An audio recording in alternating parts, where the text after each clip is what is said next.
Well, welcome. We're so happy that you could join us today. And I have, as my guest today, Jim Nix, who is head of the L&G White Estate. Jim, welcome. So Thank happy you. to have Good to you be here. And it is just a real privilege to get to visit with this gentleman. He is one of the most outstanding historians anywhere in the country, but especially in the Seventh-day Adventist Church. And with a specific area of expertise, though he has a great general area, of the spirit of prophecy and of Adventist history. And so we're going to really enjoy this today. You're going to learn some things. We're going to have a good time visiting with Jim and realizing that the gift of prophecy is a gift that was given to this church. And we're so thankful for that gift. You know, sometimes people get the idea that the gift of prophecy is a prophet sits around all day talking about the future and foreseeing the future. There are prophecies that take place in the work of a prophet, but more than that, the prophet directs us to the Word of God, directs us, and if you look back at Elijah and Isaiah and all the others, they didn't spend all their time talking about the future. They spent a great deal of their time pointing people, saying, this is the way, walk ye in it.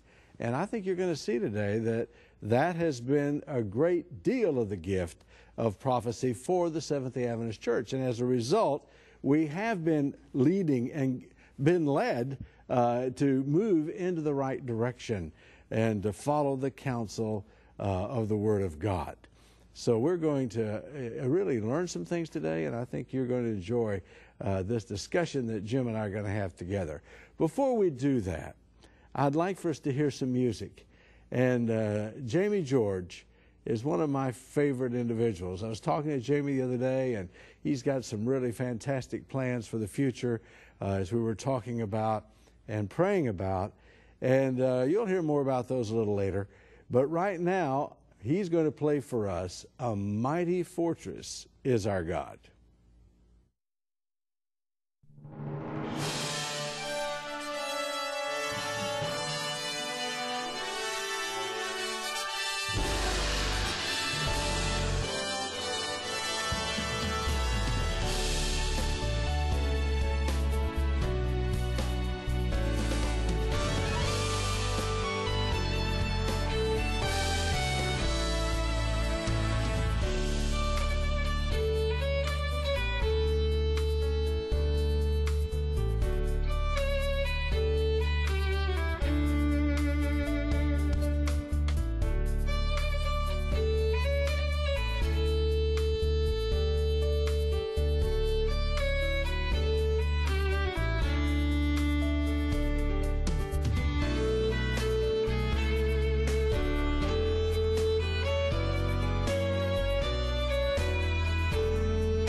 Well, thank you very much, Jamie. I really appreciate that. That was beautiful music.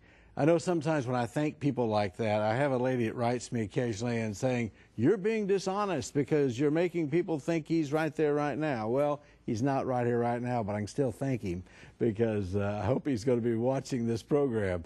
And we do really appreciate Jamie and his ministry. Now, Jim Nix is the director of the Ellen G. White Estate. What is that, Jim? The Ellen G. White Estate is the literary estate. Some people call it estates. They think it's multiple estates. It was her literary estate. And she, of course, had written many thousands of pages of materials, which she had in a vault at her home in Elms Haven in Northern California. And 3 years before her death, she wrote a will, like everybody should have a good will, and she left her literary estate to 5 trustees that she named. And it was, she doesn't use the word self-perpetuating board, but that's what they are. She made provisions for if there's a vacancy, how that vacancy was to be filled. So today, because it's been almost 100 years since she died in 1915, why there are 15 trustees, but we carry on the work that she assigned. Now, basically, what she assigned was to protect her originals. That makes sense. She had them in a vault. Today, they are housed at the General Conference in a vault, a fireproof vault. We are also to make translations of her books. She wanted them translated in languages other than English. So that's a big part of the work of the White Estate with the assistance of the General Conference. She also wanted compilations made from her works. I know sometimes people think, well, the church, when they want to make a little money, they just bring out a new compilation from Ellen White. Not so. Ellen White left instructions. She knew the value of the material that God had given her, that she'd written out, and as needs arose in the future, she left instruction that compilations from her writings, unpublished writings, and previously published writings be made. So we do that. Now, those are the kinds of things, oh, and to protect her copyrights. Yeah. She also left her copyrights to her books, to the trustees. So the White Estate continues to copyright books and to protect her copyrights. Now, those are the things she mentioned in her will. With the passing of time, a few other assignments have come to the White Estate. Obviously, part of our work now is educational. Who was Ellen White? What contribution did she make, et cetera, in the church? We also lead tours. People want to go on a denominational history tour. I don't know when that got started, but 50 or 60 years ago, the White Estate started providing tour guides for groups that want to go and visit where the church began. And more recently, the General Conference actually asked the White Estate, an official vote, to be the promoter of the heritage of the church on behalf of the General Conference. So part of our assignment now from the General Conference, when I say ours, the White Estate's assignment, is to help remind people the heritage of God's leading in the church, to encourage our church members and our church organizations around the world, don't forget what God did. You didn't just show up today. There's a history there, and it's God's story. Well, now, you mentioned that the General Conference asked the White Estate. That would indicate that there is a separation between the White Estate and the General Conference. That surprises people. Yeah. Ellen White did not leave her manuscripts, or unpublished manuscripts, letters and manuscripts, to the church.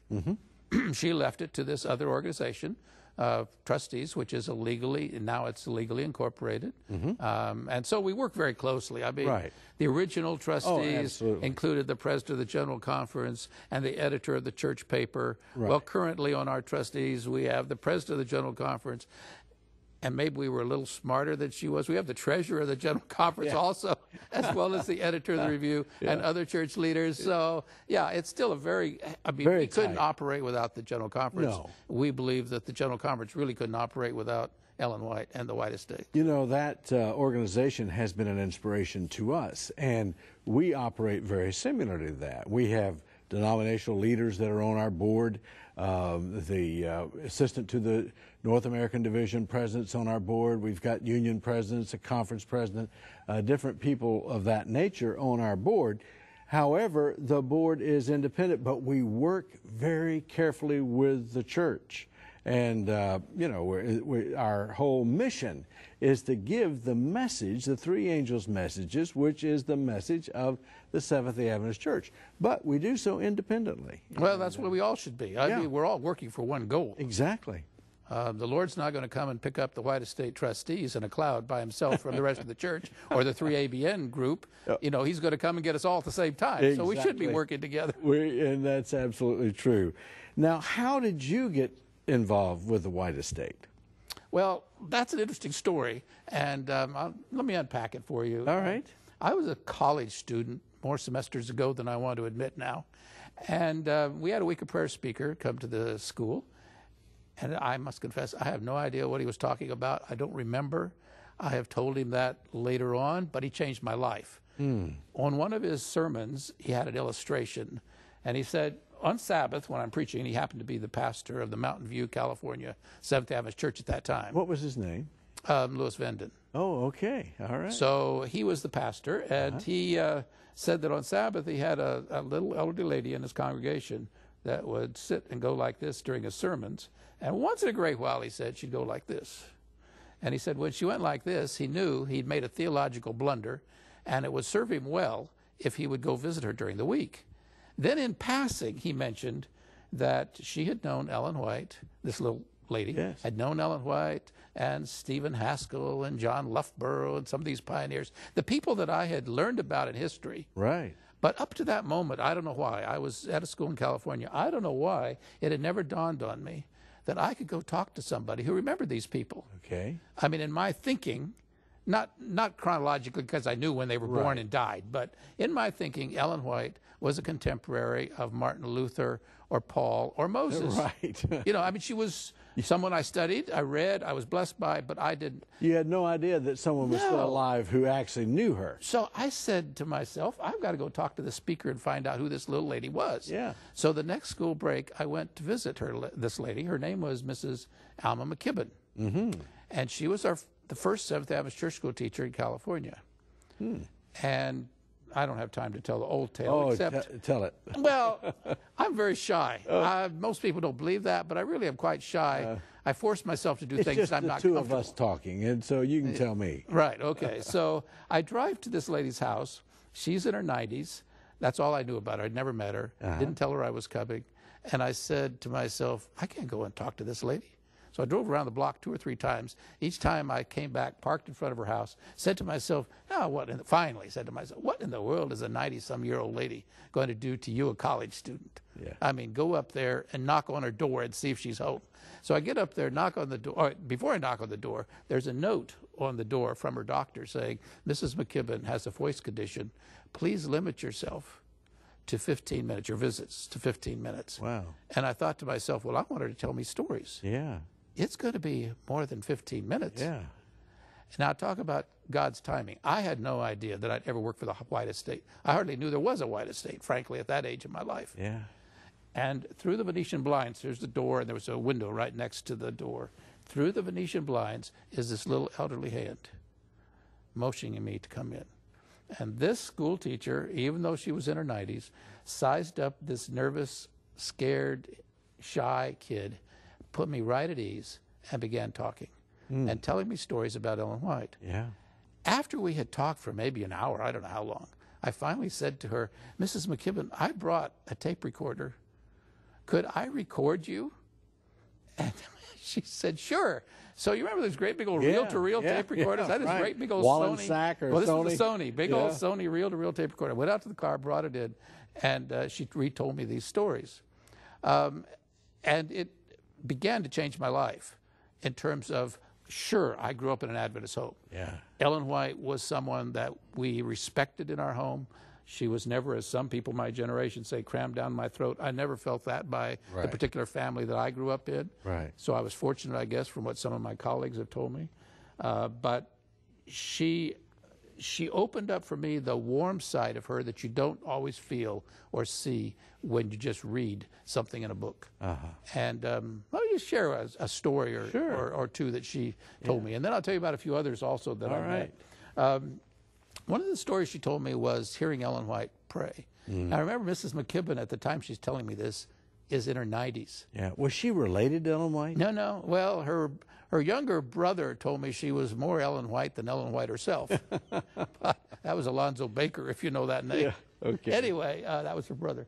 Anyway, Mrs. McKibben was not well, And she was at Healdsburg, the college was in Healdsburg, or this may have been actually after the college. I'm not sure what year this happened. Maybe the college had already moved over to Angwin by then, but she was still in Healdsburg at the time. And she said that she didn't feel good. And she'd gone over to the sanitarium from Healdsburg, California, to try to get some treatments, and the SAN was full. Well, that's great for a manager, but it's not if you don't feel good. You want to get in. Right. But one of Ellen White's secretaries was a lady named Sarah Peck, Miss Peck. Another later made a real contribution to the church in education. And Miss Peck had a little cottage right next to Elmshaven. And so she said to Mrs. McKibben, why don't you come and just stay with me for a few days or however long until they get a bed up there. And so that's how Mrs. McKibben was there. And she said in the night air, through the night, she woke up. She said, I never could sleep well. When I felt bad, I really didn't sleep well. She said, through the night air, I heard, well, first she said, I saw a light come on in Ellen White's writing room in Elmshaven, right, adjacent to this cottage. And she said, I knew that Ellen White didn't even know I was there. But when you don't feel good, just knowing somebody else is even awake on the place helps a little bit. But she said, Ellen White, of course, believed in fresh air. Her windows were open in her house. Miss Peck also adhered to that policy, so her windows were open. And she said, through the night air, I heard a prayer like I've never heard before or since in my life. She said, I knew that Ellen White's, or Sister White she called her, she said, I knew Sister White's normal procedure was to get up in the middle of the night if the angel had given her a message and come from her bedroom to her writing room at Elmshaven, and then to pray and then to write out whatever she'd been shown. And so she said this night Ellen White began to pray. Now we know from other sources that Ellen White often prayed her private prayers out loud, not privately to herself. And so there she was praying, and she said, I had studied my Bible. I knew. I'd read about the burden that Isaiah or the burden that Jeremiah, these prophets had for the people of God. But she said, until that night, I never really understood it. She said, you know, you and I carry the burden for ourselves, sometimes for our spouses or our children, grandchildren, but to have the burden of a whole people. She said, she began to pray, and she said she implored God on behalf of the leaders of the church, that the leaders would always be faithful. And she said after she'd prayed a little bit for the leaders of the church, she began to pray for the pastors, that when they stand in the pulpit, they're always preaching truth. And again, she said the passion in her voice, the way she just poured out her heart to God, speaking to him on behalf of the ministry of the Seventh Adventist Church. And she said after that, she began to talk about, pray for teachers. Well, of course, that would resonate with Mrs. McKibben. She was a teacher. Yes. And again, these teachers that are standing between God and the young people, trying to help these young people want to give their hearts to the Lord. She said again, it was something she had never experienced before, and has never. She said, I'd heard Ellen White pray publicly, but even her public prayers, she said, were not as intimate, as emotional for her at least as this private prayer. So again, when you begin to get those kind of insights into the type of person, when you go back and read her books, and sometimes you may read something that seems a little strong to you, you say to yourself, yeah, but this was written. Well, in fact, in some places, Ellen White says, you know, tears are falling as I'm writing these words to you. You begin to realize this is a person whose heart is burdened with a soul, the soul she's writing to. The larger audience, the soul now that's in the books that we're reading. So it was a real experience. After that, I went to visit Mrs. Grace Jacques, who's Ellen White's youngest granddaughter. And she said, why are you coming to talk to me? Now, Grace was older than my grandmother. She said, why are you coming to talk to me? She said, my mother is still alive. I said, your mother? So then I went to talk to Willie White, Ellen White's third son. This was the second wife. His first wife had died in 1890. He'd remarried in 1895. He married a girl from Australia. Yeah, Australian. And she was maybe picked out by Ellen White, was she? Or Ellen White was in on the courtship. Let me tell you that. All right. She was. We don't usually think of Ellen White as a matchmaker. Yeah, but she liked this woman. Willie had picked the girl. Yeah. But Willie proposed, as she told me this herself. Her name was May. Yeah. May told me this. She said, Willie talked to me just the night before he left on a trip. And then he left it up to his mother to help clinch the deal. Yeah, right. Because May was a student at the time at the Melbourne Training School in Australia. Right. And so she would come over and work for Ellen White as a schoolgirl. And this is what Willie had arranged this because he'd already spied this young lady. And he was not a young man. No, he was 21 years older. Yeah, right. So, or 19 years older, I forgot. Somewhere around. Somewhere in there, yeah. And so he had spied her and got her to come work. And so what are some things she did for Ellen White? Well, Ellen White was always writing and counseling and traveling and all that. So she was under a lot of pressure. Yeah. So she liked massages. Mm-hmm.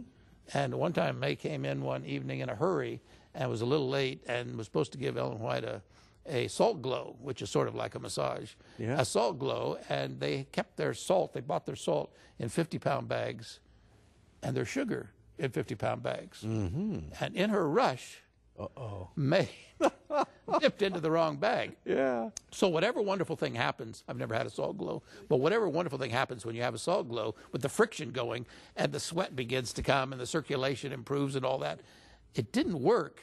With sugar. With the sugar. That's but right. They didn't know what was going on. Yeah. And so Ellen White kind of, and realized when she tasted the sweet what was happening. And she busted out laughing and said, May, what are you trying to do? Sweeten me up tonight?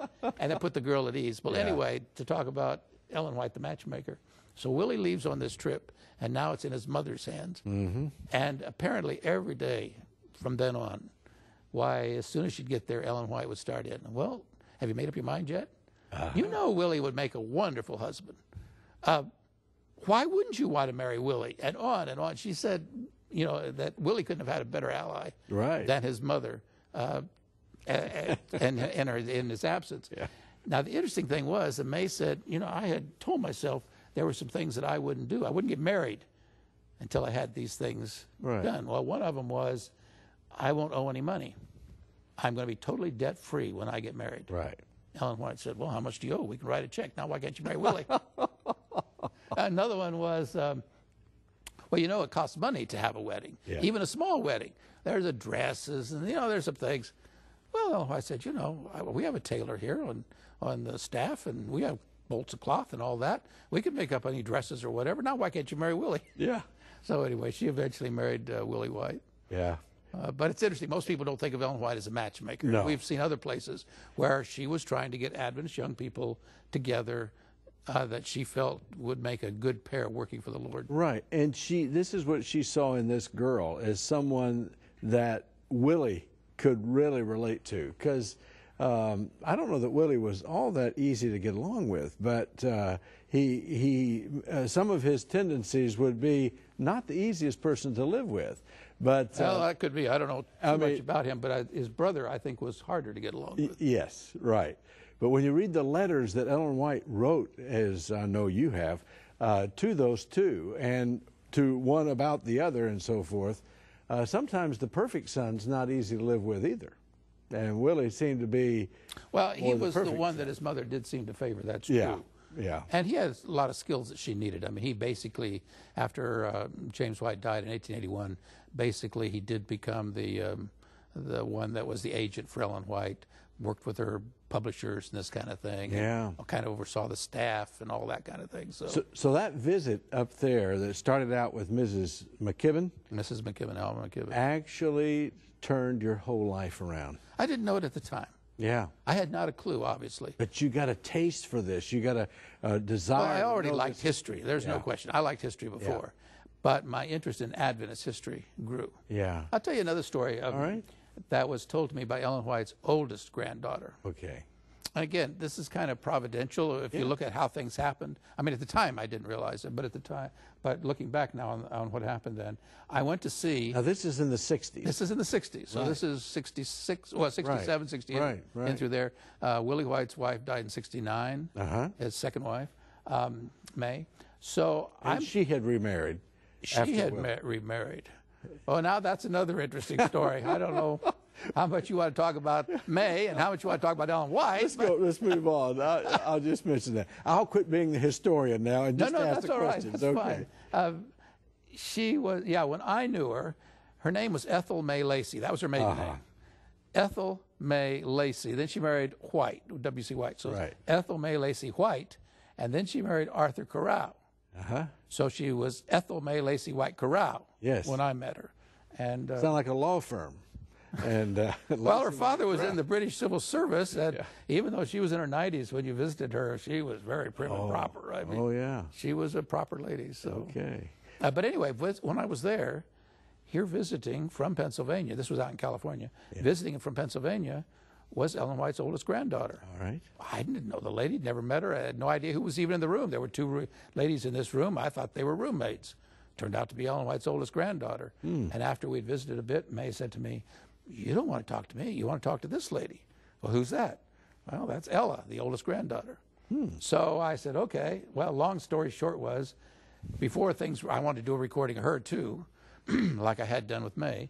The long story short was that before it was all done, Ella had convinced me to come clear across country to the White estate, which, as I say, I hardly even knew existed in those days, meet her brother so that we could do the recording there. Okay. Now, you want to talk about a shy kid, and I realize this is going everywhere, but I'm going to fess up just in case anybody has this tape still kicking around. The Ministerial Association did the interview, prepared the interview as a Ministerial Association tape of the month. Right. So there's still reel-to-reel copies kicking around out there somewhere. And if you listen to it to this day, I must confess, I'm still very embarrassed by it, because Ella is an elderly lady who's talking like this, and then there's this scared kid asking her questions. So, but again, it made it possible for me to meet Arthur White. Which years later, he was the one that helped hire me for the position that I later had at Loma Linda. Okay. So again, you look back on this story and you say, wow, I could see God's leading. At the time, I had no idea. Anyway, I want to tell you this other story about Ella. Ella was a teenager in Australia.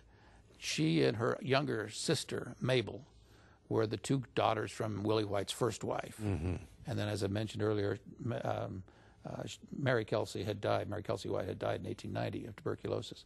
So after Willie, their father, remarried, then the two girls from the first marriage were brought to Australia. They'd been left in America when Willie White and Ellen White went to Australia in 1891, because it was thought that there was pioneer work going on. We had something like 500 to 1,000 Seventh-day Adventists in all the South Pacific, so Australia, New Zealand, everywhere back in those days. So they didn't think, they should bring the girls. Well, anyway, when they got over there, after a little while, they were starting to build what today is Avondale College. And Ella told me that it was pretty primitive, really quite primitive. For a while, Ellen White built Sunnyside, her home down there, and I guess Ella and her grandmother even stayed in a tent for a little while the house was being built. Anyway, it was so primitive that there were no motels, no place. When parents wanted to come and see if they wanted to send their children to the new school, they ended up usually having to stay in somebody's house. And whose house seemed to be the most popular place to stay was Ellen White's. In fact, she, in one of her letters, mentions the fact that she had so much company, she thought she'd just put a sign up on the front of her house that said free lodging. Because everybody came for free anyway, and they stayed and stayed and stayed. So, but anyway, it was a bit of a challenge for Ella and Willie's family, because if you couldn't get into Grandma's, Ellen White's house, then they seemed to want to stay at Willie White's house. And Ella said, that just was more work. It meant more kerosene lamp chimneys that had to be cleaned. The pots they did all their cooking on wood stoves, so they had to scour the smoke off at the bottoms and all that. More laundry to do, more cooking to do. I mean, everything. There was just more work. And Ella said, it's really not fair.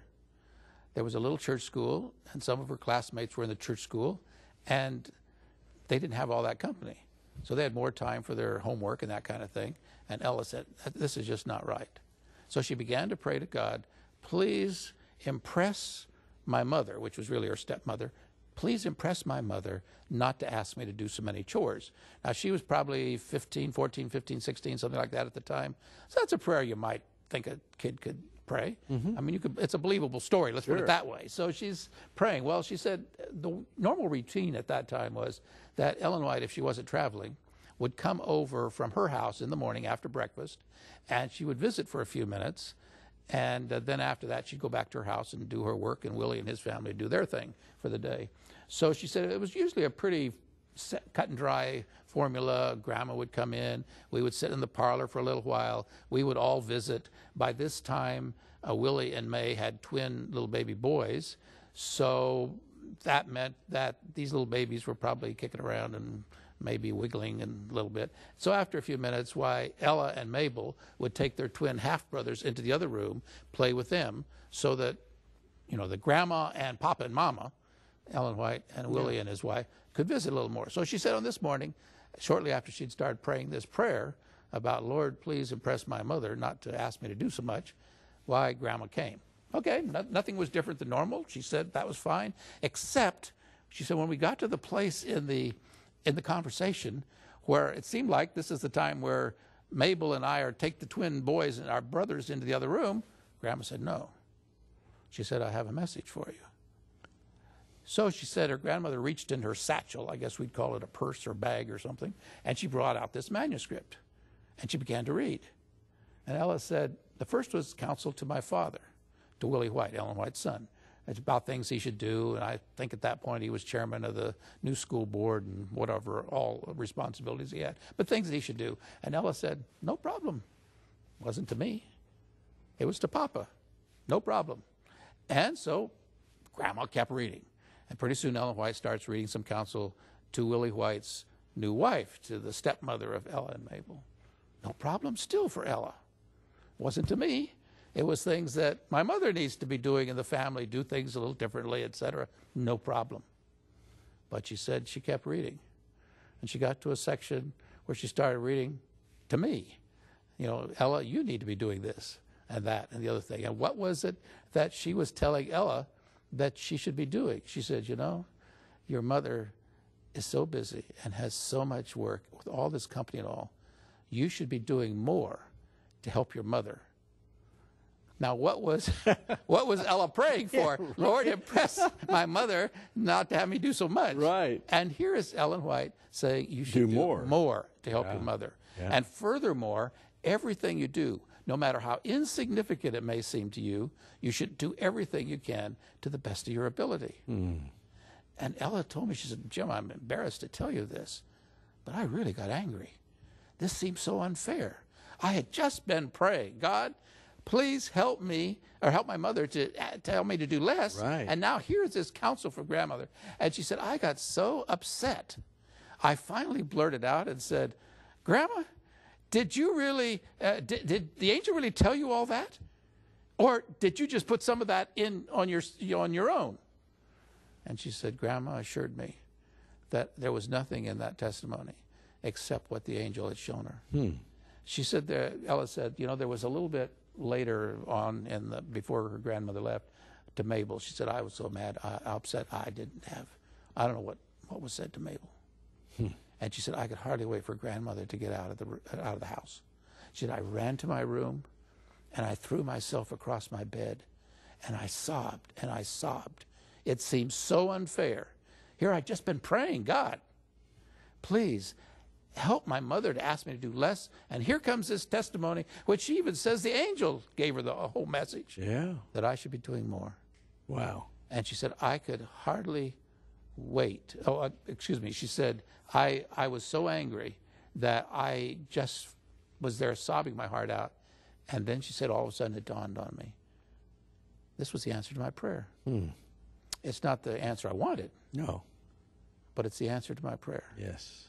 And she said, ever since then, and she was in her 80s when she told me this story, she said, ever since then, I have been eternally grateful that I was the recipient of one of God's messages to my grandmother. But she said, my first reaction was anger. Yeah. Now, why has that story particularly been helpful to me? If you visited with Ella very long at all, you knew that she idolized her grandmother, she loved her grandmother, she would have done almost anything for her grandmother. And yet, when the testimony came that cut across what she wanted to do, what was her first reaction? Anger. Now, you and I, we've never met Ellen White. No. We don't have that personal love for having been around her and seen her and interacted with her. And so, again, at that time, I had no idea I was ever going to work for the White Estate. But sometimes we do run into people that are upset and angry about things. And when I do, I try to keep in perspective the fact, yeah, but they've never known Ellen White. Maybe somebody did misuse Ellen White's writings. Yeah. Maybe somebody did cram some things down their throat that should not have been presented the way it was. I don't know what's going on with them, but I know it's been extremely helpful for me in my work to keep in perspective that somebody that I knew loved Ellen White, her first reaction when the testimony cut across what she wanted was anger. Yeah. So we shouldn't be surprised if we have somewhat the same reaction. Sometimes. And we need to work through and find out what our problem is, because the council is there to help us on our walk to the holy city. Right. And to direct our paths, not just saying blop and putting a roadblock up, but directing us towards the way the Lord would have us to go. And I have yet to find any counsel in the writings of Ellen White that I felt was not really apropos for a better life.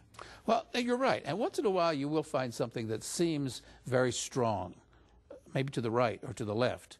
But when you go and look at the context and see who she's writing to, Specific time, specific right, situation. Sometimes she's writing to somebody who's way out here, yeah, and she may be writing over here so that she can maybe get them back to here. Right.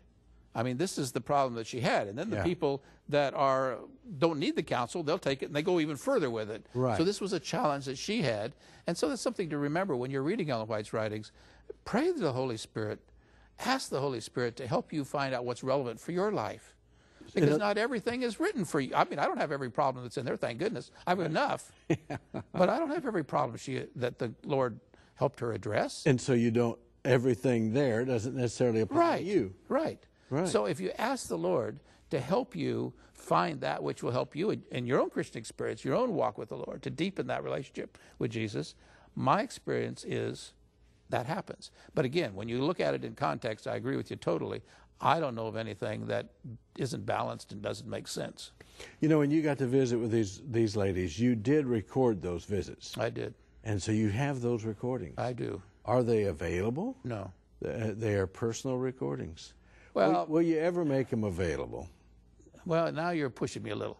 Well, here's one of my plans. Ellen White died in 1915. So 2015 is the centennial of her death. Yes. One of the things that I want to do is to get those all digitized and made available as part of, because there's several things that I'm working on that I'd like to see happen in 2015. Right. One of them would be those tapes. Oh, that'd be great. So they will be available. Yeah, I've gotten them out now, and we're starting to digitize them and have to decide how many are like this and how many are where I can not too embarrassed.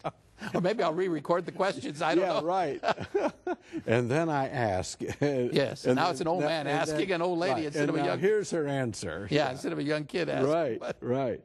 Well, we'd like to hear them in their entirety. But even if you did do them in an edited version where you ask something and then you don't edit what they answer. No, well, I'm not even sure I would do that. I mean, I'm not too embarrassed. I was just a kid. Yeah. And if it says some kind of thing on the cover that the guy that did this recording didn't know anything about oral history, I don't remember even hearing the word oral history. Right. Now, of course, it's a big thing in the history field, to do oral histories. But I just got this idea, wouldn't it be fun to record these people? And so I did. Yeah, it's amazing.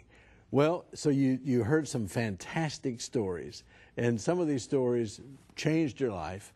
And were there any stories that you heard that kind of surprised you?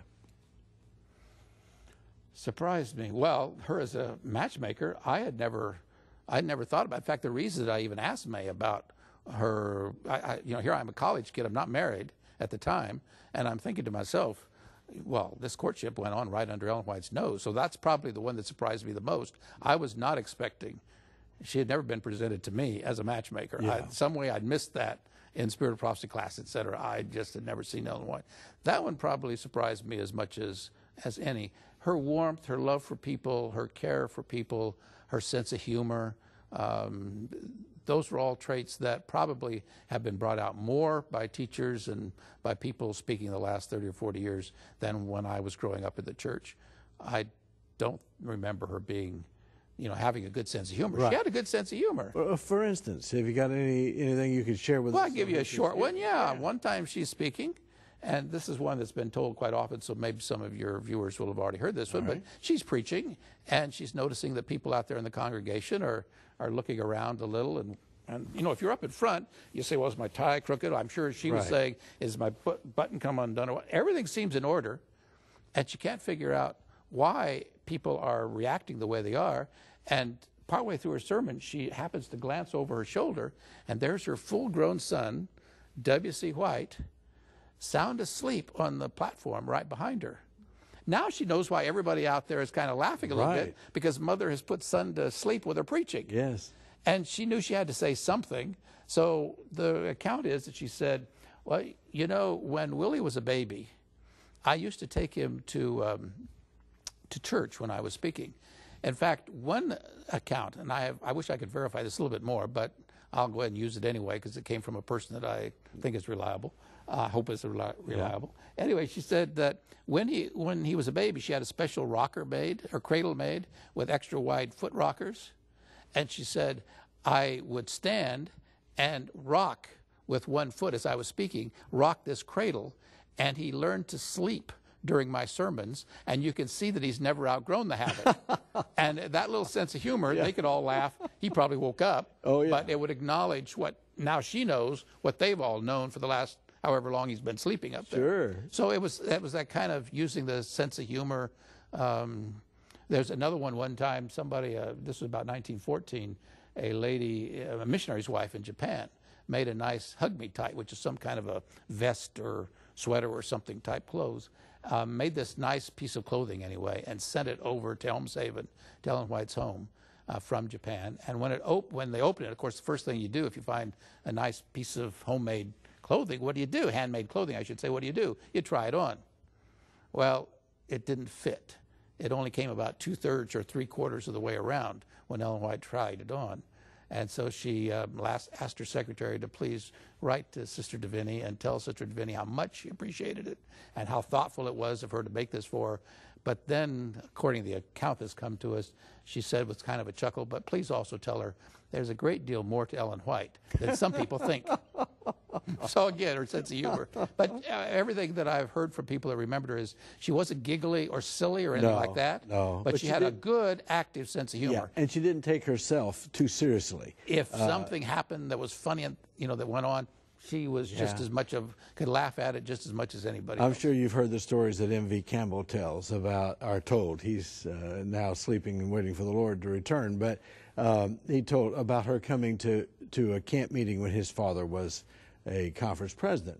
And the fact that she brought gifts for the children and a few other things that took place where they had some treats during the week that he never thought Ellen White would ever enjoy. Like they had some white bread and with cinnamon on it and some whipped cream on it and things of that nature. Well, see, they used to make ginger cookies and put in half the ginger. Her favorite dessert was lemon pie, according to the members in the family.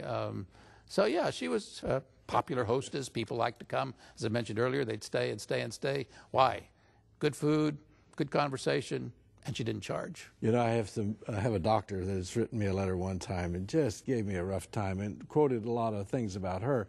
And he doesn't realize I'm nearly 100 pounds lighter than I used to be, but it's a battle. There's no question about it. It's my whole lifetime battle. And I wanted to write him back and just say, would you take a good look at a picture of the person you've just quoted. She was never accused of being thin. No. They called her a little lady because she was not very tall, but she was fairly stocky, as demonstrated by the garment that the lady made for her. In her statement, there's a great deal more to Ellen White. Well, you can take that in more than one way. Exactly. And so I really appreciate her humor and appreciate the humanist of an individual who was gifted by God, could have had taken themselves very seriously, and in my view, that would have ruined the gift.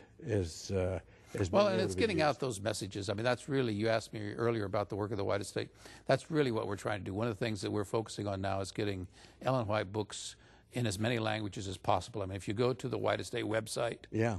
You will find that you can download for free Ellen White books now in 11 different languages. Wow. We're hoping eventually to have every Ellen White book that's ever been translated into any language up there on the website, so you can download it for free, and you can download it to your iPad and, you know, all these different modern mechanisms. We're putting them in all these different formats so that people can have easy access.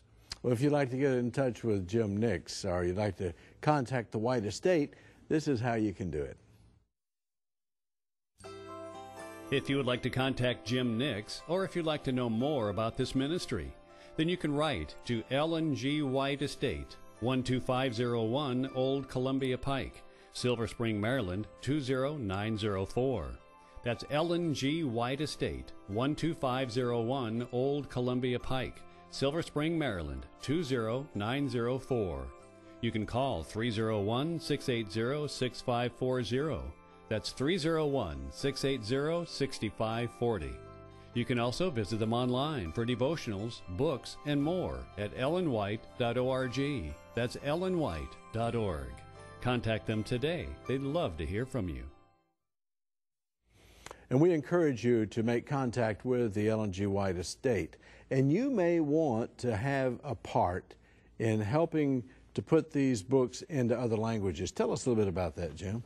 Well, it's really important. We have the books in English, and for anyone that's listening and can understand this program and can download all of Ellen White's books for free from our website, you could put them on Android or your Kindle or whatever else. I mean, it's all there. Yeah. You can find it on our website, but we're trying to make the same thing available in other languages. Okay. It does cost us, on average, about $1,500 per book. And how many books are there? Well, we don't even know. There's thousands that have been translated. Right. And we've had some donors that have helped us. ASI has helped us with their offering. Yeah. And we're very grateful for that, because this is only work that can be done as people donate. And if somebody wants to donate for this project, they certainly can go to our website. There's a place there where you can donate. And we would be grateful. And I know that people in other parts of the world would be grateful if they have the same privilege to read Ellen White books in their language that we have, who read English or even Spanish or Portuguese. You know, the amazing thing is the price that some people have paid in other countries. When I first went to Ukraine, 1991, I had friends there who had been translating like Great Controversy, and I have a Great Controversy that they typed by hand, and some of them had been in the penitentiary for 2, even 3 years, just for typing the Great Controversy. So some of those places have opened up. And it wasn't just typing. I mean, if you heard the stories, you know, they had to have rooms in their houses that were insulated. That's and they would sit there by the hour typing, pounding away. 10 copies on carbon paper. That's it, manual typewriters. It's incredible what they did. I was over there in Ukraine one time a few years ago, and someone was telling about how his mother was one of these. Yes. And he said that they bought him a soccer ball one year for his birthday or Christmas, I forgot which. He said, I didn't like soccer. I didn't know why they bought me this soccer ball, but they would tell me to go out and kick this soccer ball around. Make a lot of noise. And that's exactly what they were trying to do. Yeah. To distract any noise that might come from the fact she's pounding away on this manual typewriter. Usually in a closet. In a closet, With very poor light and copying these great It's incredible what this gift has meant to people. And it has, you know, when you look at it from the church's standpoint, when we have followed the principles in those writings, we've prospered as a church. There have been a few times in our history when we've kind of faltered a little bit in terms of adhering to the counsels that God gave us. And if you look back at those times, well, there's usually a pretty good reason. We got time for about a 2-minute story. Well, what can I tell in 2 minutes? Another story about Ellen White. And let me tell you a brief story. I think I can try to do this in 2 minutes. And again, it shows the value of Ellen White's, her interpersonal relations. This Mrs. McKibben that I told you about. When Ellen White went to Australia in 1891 and was down there until 1900, and then again, she didn't come, she owned her house still in Healdsburg. When she came back to the United States, she still didn't move into Healdsburg home. She bought Elmshaven. So the Healdsburg home was available. Mrs. McKibben rented the home from Ellen White. She said Ellen White came one time to visit her not too long after she'd come back from Australia, and she wanted to see her old house. And she said, as she was going through the house, well, we came to the stairway to the second floor, and Mrs. McKibben had had a handrail put on. And Ellen White commented, what a blessing that was. They got upstairs and turned to the left at the top of the stairs, and there was Mrs. McKibben's bedroom. And over in the corner was a table, and she was writing. And Mrs. White wanted to know, what are you writing about? I'm writing lessons, Bible lessons for our children. Oh, that's so important, she said.